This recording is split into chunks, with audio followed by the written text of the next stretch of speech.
अनुसूचित जातींच्या आरक्षणाच्या उपवर्गीकरणाबाबत भीम आर्मीच्या महाराष्ट्र राज्याचे प्रदेश अध्यक्ष श्री अशोक कांबळे यांनी दिलेला शब्द पाळला।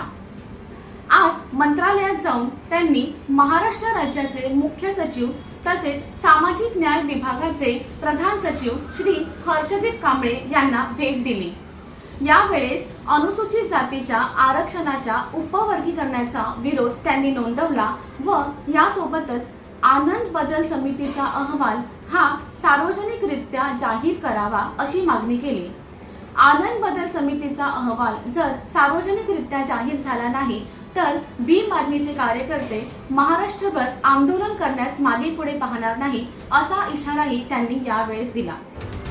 Manjiri Pawar, IP7 news, Palghar. भीम आर्मीचे महाराष्ट्र प्रदेश अध्यक्ष श्री अशोक कांबळे यांनी आज मंत्रालयात जाऊन महाराष्ट्र राज्याचे मुख्य सचिव तथा सामाजिक न्याय विभागाचे प्रधान सचिव श्री हर्षदीप कांबळे यांना भेट दिली व आरक्षणाबाबत होणाऱ्या उपवर्गीकरणाला विरोध केला। यासोबतच त्यांनी आनंद बदल समितीचा अहवाल सार्वजनिकरित्या जाहीर करण्याची मागणी केली। जर हा अहवाल सार्वजनिक जाहीर झाला नाही तर भीम आर्मीचे कार्यकर्ते महाराष्ट्रभर आंदोलन छेडतील असा इशाराही त्यांनी दिला।